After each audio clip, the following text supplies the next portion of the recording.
बच्चे जैसा कि आप लोग अपनी स्क्रीन पर देख पा रहे हैं, आज का सबसे पहला टॉपिक होने वाला है क्वेस्ट। लेकिन ताले बनाने वाले को ऐसी क्या मुसीबत आन पड़ी कि वो चोरी कर लेता था। तो बच्चे हॉरेस डैनबी नाम के इस आदमी को महंगी और रेयर किताबें पढ़ने का शौक था।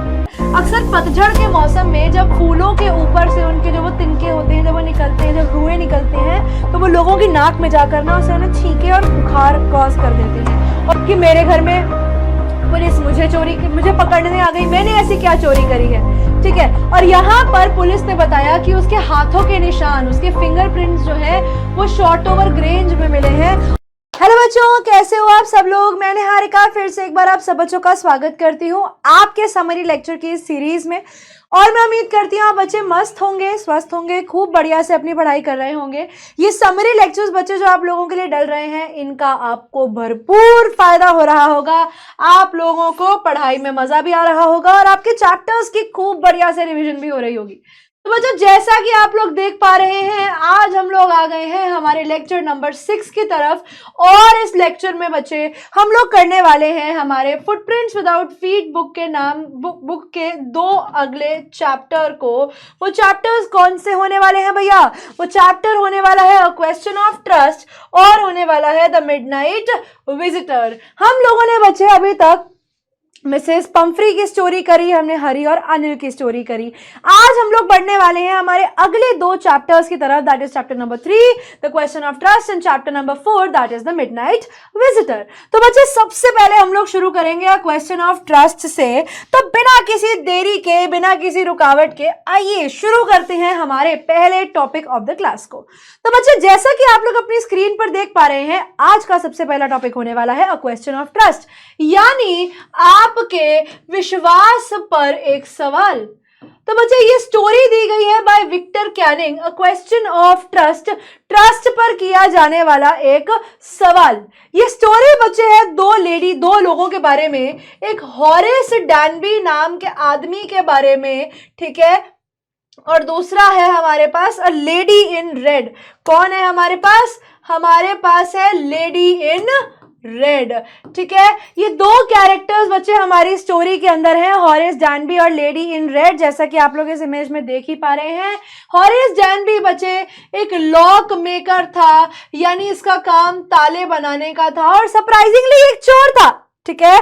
सरप्राइजिंगली ये आदमी एक चोर था। और लेडी इन रेड को आप लोग जानेंगे स्टोरी के बीच में। तो आइए बच्चों स्टार्ट करते हैं हमारे पहले चैप्टर ऑफ द डे को, जिसका नाम है question of trust.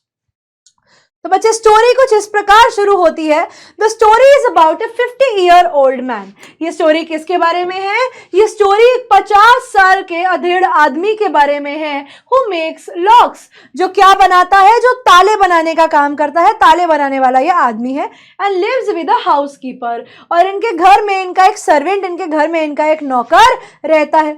He is a good citizen but not as honest. वो एक अच्छे सिटीजन तो है, वो एक अच्छे नागरिक तो है, लेकिन एक सच्चे नागरिक नहीं है, ठीक है। वो कहते हैं कि वो एक अच्छे नागरिक तो है, लेकिन वो एक सच्चे नागरिक नहीं है।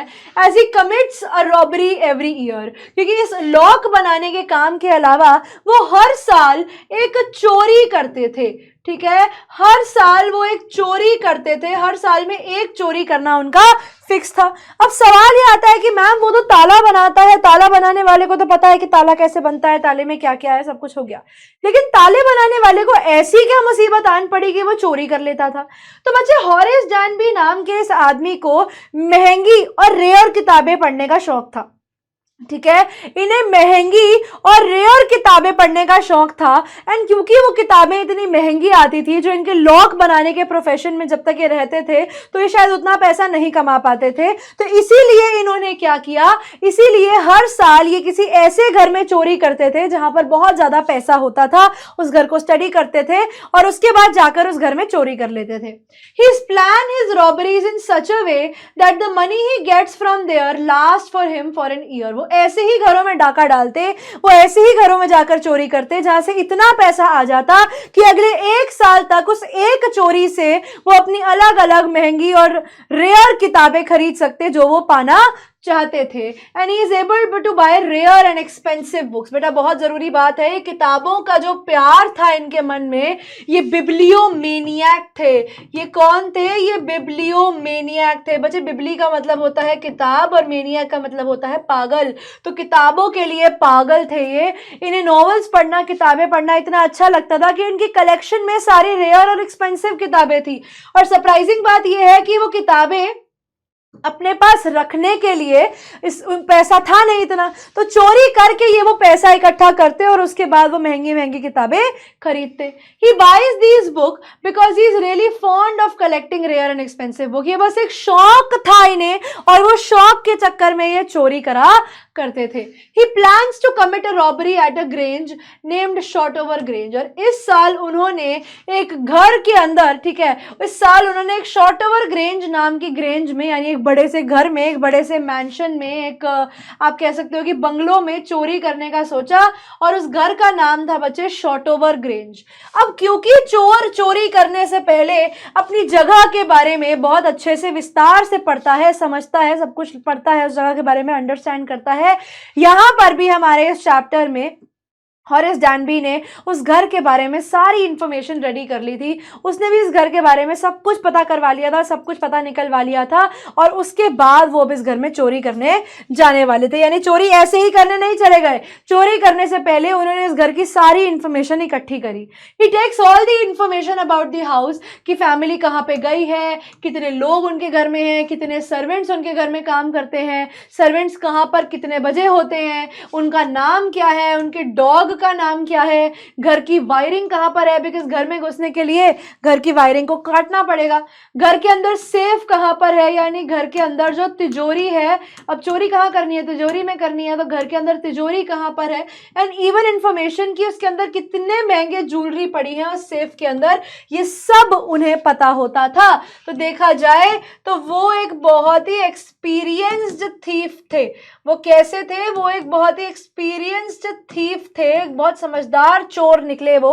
और वो जिस भी घर में चोरी करते, उस घर में चोरी करने से पहले उस घर का पूरा जायजा ले लेते। अब यहां पर इस घर स्टोरी में सबसे बड़ा सस्पेंस कब आता है, सबसे बड़ा ट्विस्ट कब आता है? जब हमारे हॉरेस डैनबी इस घर में चोरी करने के लिए जाते हैं। वो चोरी करने कब जाते हैं? जब वो देखते हैं कि घर में कोई भी नहीं है और घर के जो सर्वेंट्स हैं, जो नौकर हैं, वो भी मूवी देखने चले गए हैं।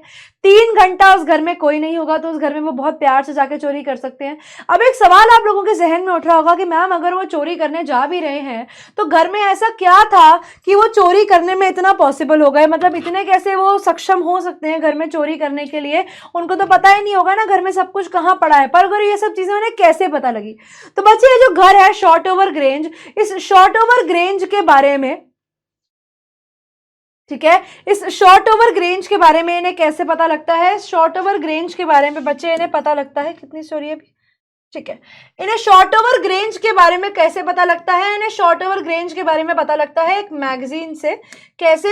एक मैगजीन के अंदर बच्चे ये चीज लिखी गई थी, ठीक है, ये मैगजीन में ये चीज रिटन थी। क्या रिटन था मैगजीन के अंदर? मैगजीन में रिटन था कि इस घर में क्या क्या चीजें कहाँ पर पड़ी हैं, कौन सी चीजें आपको कहाँ कहाँ पर मिल जाएंगी। एंड जब उसके अंदर सब कुछ लिखा ही हुआ था कि सारी चीजें कहाँ पर हैं, उसकी वजह से उस घर में इनके लिए चोरी करना बहुत ही ज्यादा आसान काम हो गया था। इन्हें पता था कि कहां पर क्या है और उन्हें यह भी पता था कि जो तिजोरी है घर की, यानी घर के अंदर जो सेफ है वो कहां पर है। वो इनके ड्राइंग रूम के अंदर एक फोटोग्राफ है, ठीक है, कहां पे? ड्राइंग रूम के अंदर एक पिक्चर लगी हुई है वॉल के ऊपर, ठीक है, एक वॉल पिक्चर लगी हुई है। उस वॉल पिक्चर की बैक साइड के ऊपर क्या है? उस वॉल से उसकी बैक साइड के ऊपर ही तिजोरी है और वहां से चोरी कर सकते हैं। और ये बता रखा है बकायदा, ये उस मैगजीन में लिखा हुआ है कि घर की तिजोरी कहाँ है। मतलब ये तो ऐसा होगा कि आपने चोरों को खुद ही अपने घर में आने का न्योता दे दिया। अब हमारे जो आदमी है जिनका क्या नाम है, हॉरेस डैनबी, बच्चे याद रखना हॉरेस को ना एक परेशानी थी। हॉरेस को एक परेशानी थी। हॉरेस को बच्चे परेशानी थी किस चीज की? इनको हो जाता था हे फीवर। बच्चे हे फीवर क्या होता है? अक्सर पतझड़ के मौसम में जब फूलों के ऊपर से उनके जो वो तिनके होते हैं, जब वो निकलते हैं, जब रुएं निकलते हैं, तो वो लोगों की नाक में जाकर ना उसे उन्हें छींके और बुखार कॉज कर देते हैं। और उनको ये प्रॉब्लम थी, इनको हे फीवर था। और ये वही सीजन था जिस समय हे फीवर चल रहा था, जब ये चोरी करने गए। अब जब ये चोरी करने जाते हैं तो इनको नाक में थोड़ी बहुत वो टिकलिंग तो हो ही रही थी, गुदगुदी हो ही रही थी, बिकॉज वहां पर वो फूल भी थे। लेकिन फिर भी उन्होंने चोरी करने का सोचा। अब जब वो घर में चोरी कर रहे थे, चोरी करने के दौरान घर में आता है एक ट्विस्ट, क्योंकि अभी तक तो उनको ये लग रहा था कि घर में कोई भी नहीं है, लेकिन अचानक से उनके सामने एक लाल कपड़ों में लेडी आकर खड़ी हो जाती है। The real twist in the story comes when he reaches the Grange to commit a robbery and a woman claiming to be the owner's wife enters. और जब वो चोरी करने लगते ही, शुरू होते ही है, उतने में एक औरत उस घर में एंटर करती है और ये बयान देती है और ये चीज बोलती है कि मैं इस घर के ओनर की वाइफ हूं, यानी ये घर मेरा है। अब यहां पर अब जो हमारा हॉरेस है वो डर जाता है। ठीक है, हमारा जो हॉरेस है वो इस चीज से डर जाता है कि ये कैसे हो सकता है, ये लेडी हमारे सामने कैसे खड़ी हो सकती है, क्योंकि उसको ये था कि उसको तो था कि घर खाली है, घर में कोई भी नहीं है। अब हॉरेस को अपनी इज्जत बहुत प्यारी थी। ठीक है, वो जेल नहीं जाना चाहता था, तो उसने पहले तो उस लेडी को मनाने की कोशिश करी। उसको बोला कि आप अगर मान जाए तो मैं आपको जाने दूंगा, कि मैं बहुत परेशान हूं, आप प्लीज मेरे लिए कुछ कीजिए, आप मेरे को जाने दीजिए, मैं पक्का चोरी नहीं करूंगा, मैं इस घर से निकल जाऊंगा। तो लेडी ने बोला कि नहीं, मैं तुम्हें इस घर से नहीं जाने दूंगी, मैं तुम्हें इस घर से अगर जाने दूंगी तो वो सिर्फ एक शर्त पर होगा। और जब तक वो अपनी शर्त बता रही थी, उस लेडी ने अपने पर्स से एक सिगरेट निकाली और वो सिगरेट अपने मुंह पर रखती है, जिसमें हॉरेस डैनबी ने एक बहुत बड़ी गलती करी कि हॉरेस डैनबी ने जो ग्लव्स पहने हुए थे चोरी के दौरान, उस लेडी का ट्रस्ट जीतने के लिए उसने अपने ग्लव्स उतारे और अपने हाथ से उस लाइटर को जला के उस लेडी की सिगरेट जलाई। और जब उस लेडी के लिए उसने उस सिगरेट को जलाया तो ऑटोमेटिकली उस लेडी के, उस आदमी के फिंगरप्रिंट्स जो थे वो सिगरेट के ऊपर आ गए। ठीक है, सिगरेट नहीं, सॉरी, लाइटर के ऊपर आ गए।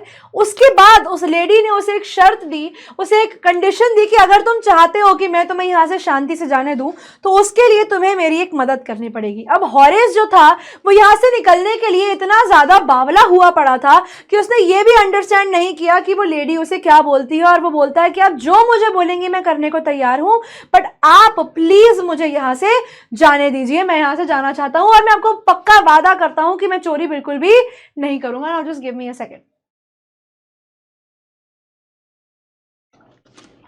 तो वो लेडी, जो लेडी इन रेड है, वो बड़ी तेज तर्रार थी यहाँ पर, और उसने हॉरेस को एक चॉइस दी कि देखो मैं तुम्हारे बारे में बिल्कुल भूल जाऊंगी। वो कहती है मैं किसी को भी नहीं बताऊंगी कि मैंने तुमको यहाँ पर देखा।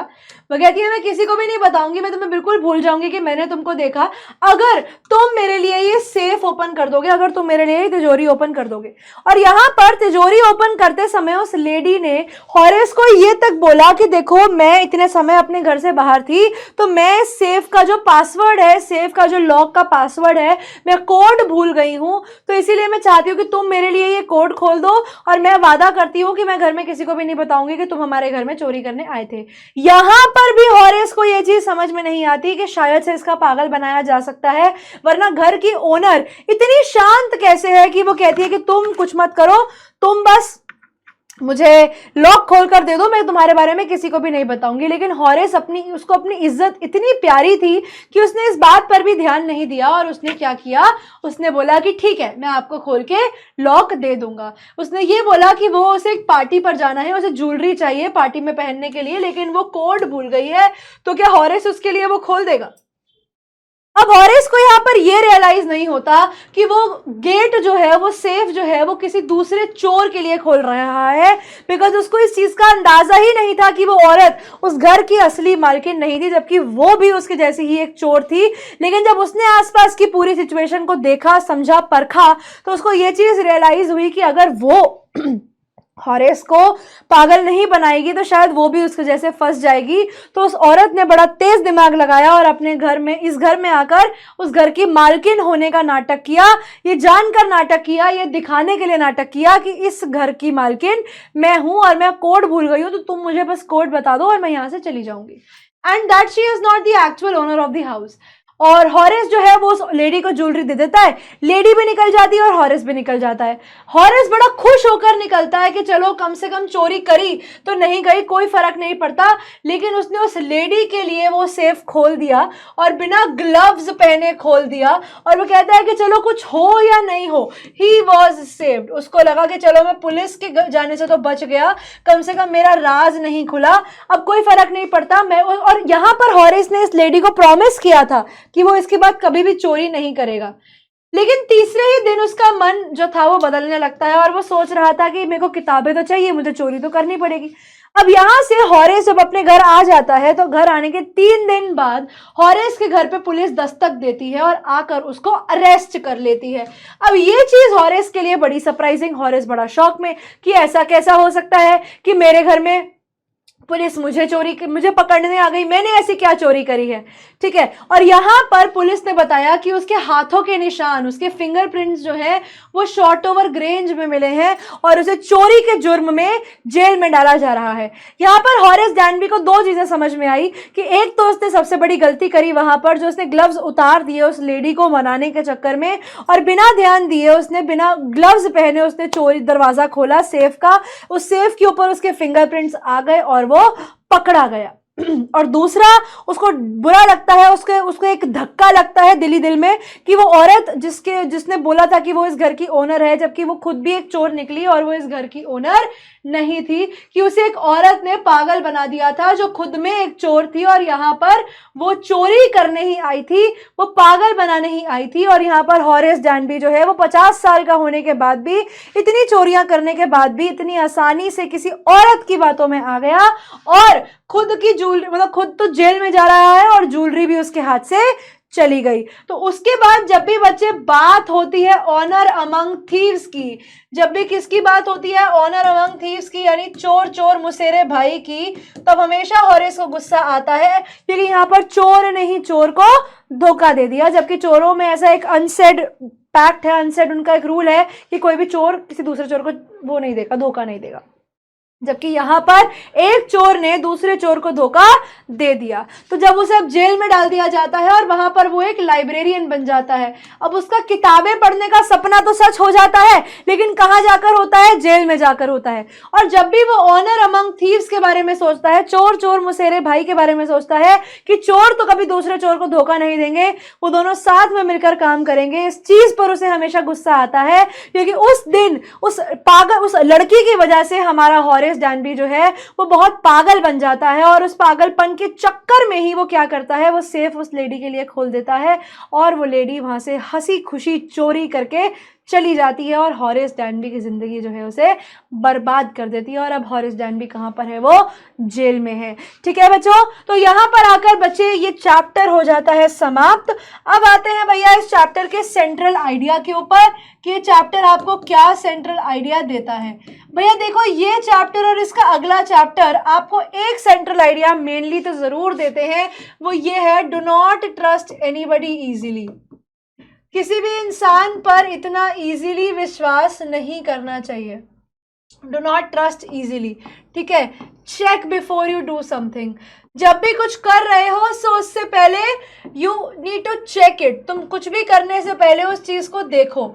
ये चैप्टर बच्चे हमारे मन में अवेयरनेस क्रिएट करता है। दिस चैप्टर लिख लेना, दिस चैप्टर क्रिएट्स अवेयरनेस। ये हमारे दिमाग में जागरूकता लेकर आता है। टू बी प्रैक्टिकल, हमेशा जिंदगी में प्रैक्टिकल चलो, विजिलेंट रहो, नजर हटी दुर्घटना घटी, एंड ओपन माइंडेड, और दिमाग हमेशा खुला रखो। ठीक है, कोई चीज को अचीव करने के लिए चोरी करना जरूरी नहीं है। Do not follow, do not take up wrong path for good things. अच्छी चीजों के लिए बुरे रास्ते नहीं लेने चाहिए। किताबें पढ़ना अच्छी चीज है, लेकिन अगर आप पैसा चोरी करके किताबें पढ़ रहे हो तो वो गलत है। इनफैक्ट हॉरेस ने ये भी बोला था उस लेडी को कि मैं पता से उन्हीं घरों में चोरी करता हूँ जहां मुझे पता है लोगों के पास बहुत पैसा है, और मैं साल में एक ही बार चोरी करता हूँ, तो मुझे नहीं लगता कि शायद मैं एक प्रॉपर थीफ हूँ।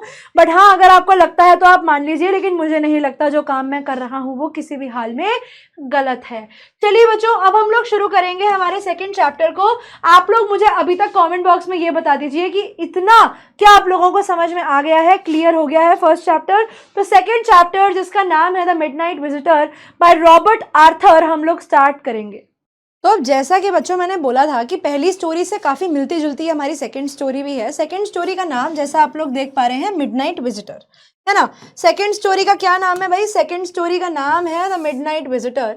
अब मिडनाइट विजिटर बिल्कुल वापस से ट्रस्ट के ऊपर रिलेटेड एक स्टोरी है, जिसमें हम लोग बात करेंगे ट्रस्ट की।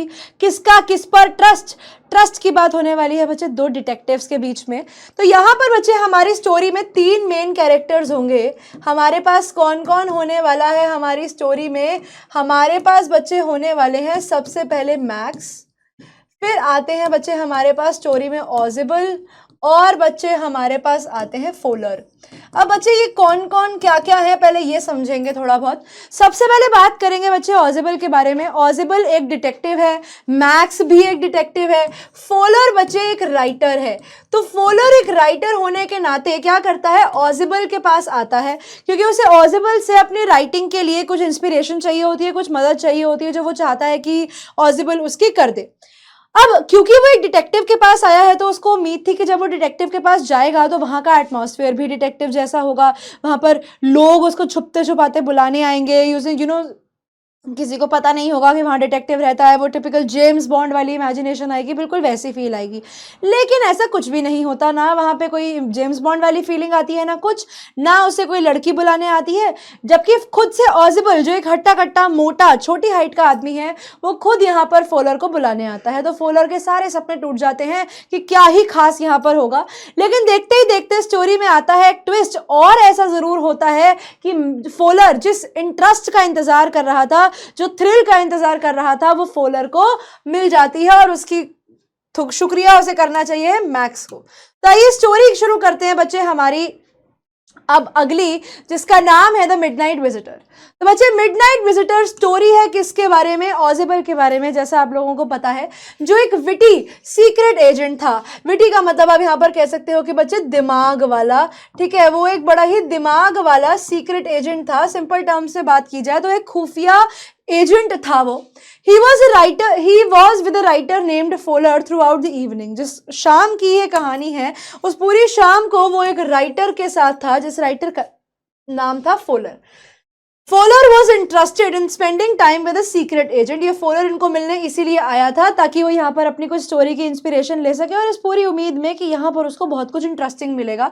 But when he spends the time with Ozible, he realises कि जैसा उसने सोचा था बिल्कुल उसका ऑपोजिट निकल कर आया है। जैसा उसने इमेजिन किया था वैसा कुछ भी नहीं हुआ। कुछ भी थ्रिलिंग, डेयरिंग, एडवेंचरस, कुछ भी ऐसा जो उसके दिल को धड़कने पे, वो धक धक करने पे मजबूर कर दे, ऐसा कुछ भी नहीं हो रहा था। And that was a bore. उसके हिसाब से यार ये तो कुछ बहुत नॉर्मल था। जो थ्रिल वो यहाँ पर चाहता था, जो मजे वो यहाँ पर चाहता था कि उसको एक्सपीरियंस करने को मिले, ऐसा कोई भी मजा वो यहाँ पर इस समय पर एक्सपीरियंस नहीं कर पा रहा था। जिसकी वजह से उसका कहना ये था कि यार ये मैं कहाँ आकर फंस गया, ये जगह तो बहुत ज्यादा बोरिंग है। ऑजिबल had told Fowler that he had been thinking wrong। तो ऑजिबल ने जब उसके चेहरे पर वो देखा, निराशा देखी, जब उसको ये रियलाइज होता है कि यहाँ पर ये जो आदमी आया है ये बड़ा ही निराश है मेरे से मिलकर, तो वो उसे कहता है कि निराश मत हो, अभी तुम्हें बहुत कुछ ऐसा एक्सपीरियंस करने को मिलेगा जिसे एक्सपीरियंस करके तुम्हें मजा आ जाएगा। तो तुम बिल्कुल भी चिंता मत करो, कुछ अलग होने वाला है। और ये बात बोलते हुए जब हमारा ऑजिबल, ये ऑजिबल है बच्चे, ये फोलर है और ये मैक्स है, ठीक है। ये ऑजिबल, ये फोलर और ये मैक्स। तो जैसे ही वो लोग कमरे में जाते हैं तो यहाँ पर कमरे में घुसते ही वो नोटिस करते हैं कि कमरे में एक आदमी उनके ऊपर इस तरीके से बंदूक ताने खड़ा है। और ये बंदूक ताकने वाला आदमी कौन है? इस आदमी का नाम था मैक्स। अब ये मैक्स बड़ा ही चालाक सी शक्ल का, लोमड़ी सी शक्ल का ये आदमी था। सिंपल टर्म से माना जाए तो सुनियो जैसी इसकी शक्ल थी, बिल्कुल सुनियो जैसा ये दिखता था। अब यहाँ पर ऑजिबल ने बताया फोलर को कि उनके पास एक रिपोर्ट आने वाली है और वो रिपोर्ट इतनी इंपॉर्टेंट है कि वो कंट्री का फ्यूचर तक चेंज कर सकती है, यानी वो इतनी महत्वपूर्ण रिपोर्ट थी जो आने वाली है। उतने में जब, जैसा मैंने आप लोगों को बताया, ऑजिबल और फोलर उनके कमरे में घुसते हैं, वहां सामने एक आदमी इस तरीके से बंदूक ताने उनके सामने खड़ा होता है। When they entered the room, a guy with a gun named Max was standing in the room। और यहाँ पर आके पूरे दिन में फोलर को सबसे पहली बार लगता है कि वाओ, मेरी जिंदगी में कुछ तो डेयरिंग हो रहा है, मेरी जिंदगी में कुछ तो बढ़िया हो सकता है, जिस चीज के लिए मैं यहाँ आया हूं शायद ये चीज यहाँ पर पूरी हो जाए। अब जब यहाँ पर मैक्स आया तो मैक्स ने बोला कि तुम्हारे पास जो रिपोर्ट आने वाली है उसके बारे में मुझे पता है, तुम्हारे पास जैसे ही रिपोर्ट आती है वो रिपोर्ट तुम मुझे दे देना, बिकॉज वो रिपोर्ट मैं लेकर जाऊंगा। मुझे नहीं पता कि वो रिपोर्ट तुम्हारी कंपनी को कैसे मिल गई, वो रिपोर्ट तो हमारी थी। He asked them to be comfortable। तो मैक्स ने बोला कि तुम चिंता मत करो, तुम कंफर्टेबल हो जाओ। और उसने बोला कि वो जो मिसाइल्स के ऊपर रिपोर्ट आने वाली है वो कब आएगी। जितने में उसे पता लगता है कि वो रिपोर्ट को आने में अभी भी कुछ 30 मिनट हैं, और वो खुद बोल देता है, वो अपना मोटिव, अपना जो रीजन है यहाँ पर आने का वो उसके सामने रखता है और बोलता है कि मैं यहाँ पर वो रिपोर्ट चोरी करने आया हूँ, क्योंकि मुझे नहीं पता कि वो रिपोर्ट तुम्हारी कंपनी को कैसे मिल गई ऑजिबल, वो रिपोर्ट तो तुम्हारे यहाँ से मैं लेकर ही जाऊंगा। ये वो पहला एडवेंचर था, ये वो पहला आप कह सकते हो कि साहसिक कार्यों में से वो पहला कार्य था जो यहाँ पर हुआ था हमारे फोलर के साथ, बिकॉज फोलर ने ऐसा कुछ भी एक्सपेक्ट नहीं किया था जब मिलने के बाद ऑजिबल से। लेकिन अब उसकी एक्सपेक्टेशंस के अनुसार, उसकी इच्छा के अनुसार उसने पहली चीज देखी, पहला ऐसा एडवेंचर देखा, पहला ऐसा साहसी दौर देखा जिसमें उसको लगा कि हाँ, मैं एक सीक्रेट एजेंट से मिलने आया हूं और यहाँ पर एक्चुअली कुछ हाई प्रोफाइल बात हो रही है, यहाँ पर एक्चुअली कुछ बड़ी बातें चल रही हैं।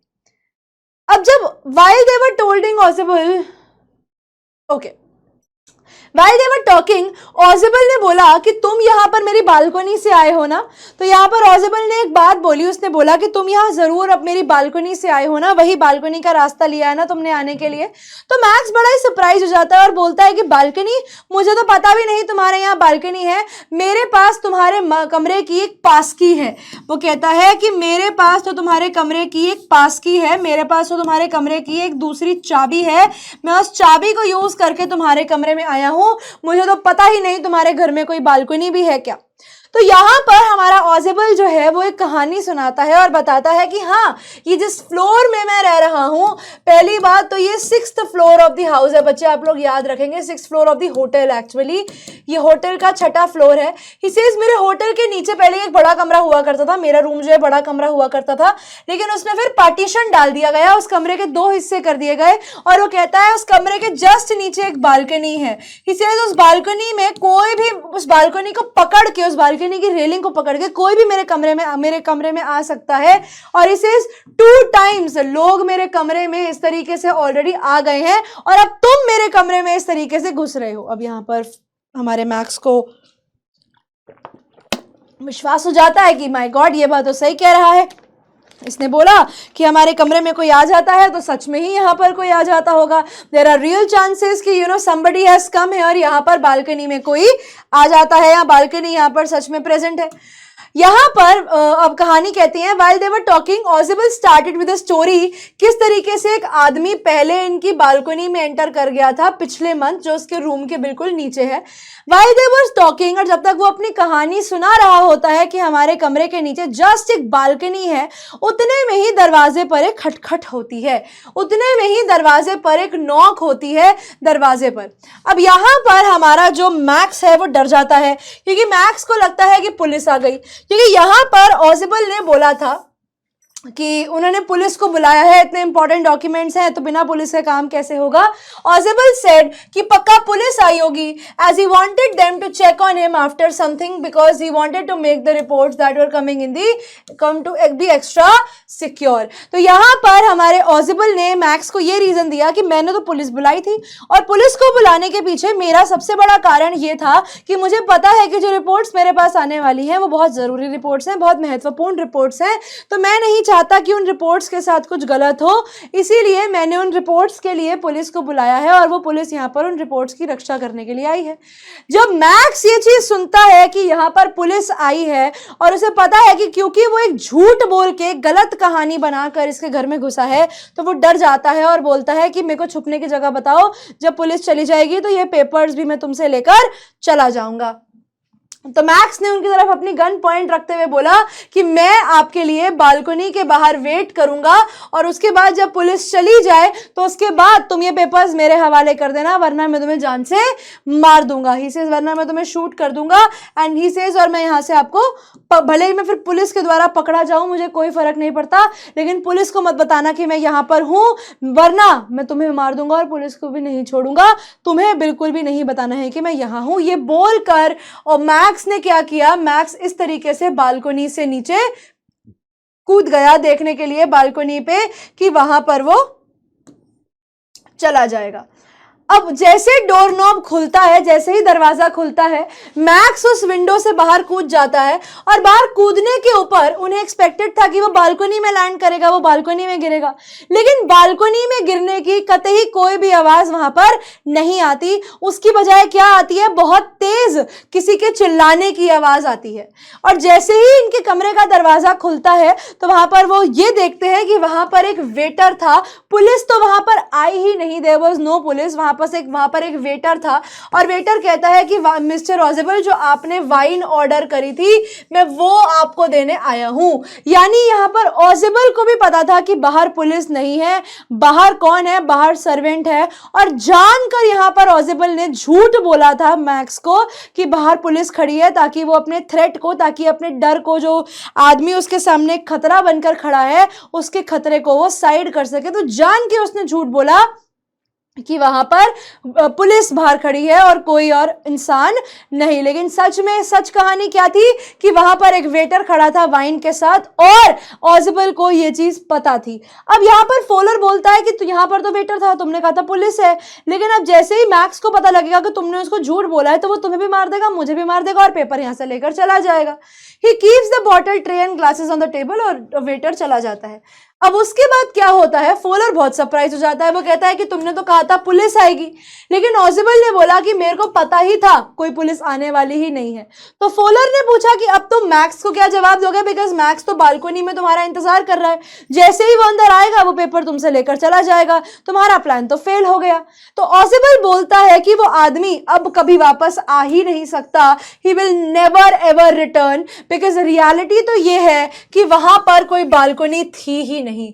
सबसे बड़ा सस्पेंस बचे स्टोरी का ये था कि वहां पर कोई बालकनी थी ही नहीं। यहां पर ऑजिबल ने अपने दिमाग के आप कह सकते हो कि तेज दिमाग से, अपने दिमागी संतुलन से, आप कह सकते हो अपने शार्प थिंकिंग की वजह से, क्विक थिंकिंग की वजह से उसने क्या किया, उसने ऑन द स्पॉट एक कहानी बनाई।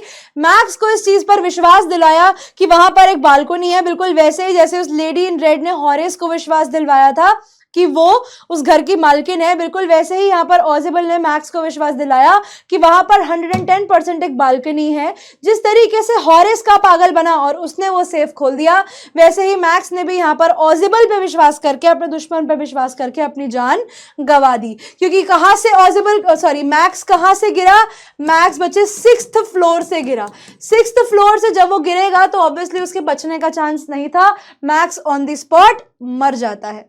ये दिखाता है कि ऑजिबल बहुत ही क्विक था, क्योंकि उसने उस सिचुएशन की एडवांटेज ली। He took the advantage of the situation and made Max nervous, और उसने उस सिचुएशन का फायदा उठाते हुए मैक्स को नर्वस किया। पहले मैक्स को इस चीज में डराया कि बाहर पुलिस खड़ी है, ताकि वो जल्दीबाजी में डिसीजन ले ले और वो यहां पर इस चीज को अंजाम दे सके, ड्यू टू विच वो विंडो से बाहर कूद जाता है बिना सोचे और बिना बाहर देखे।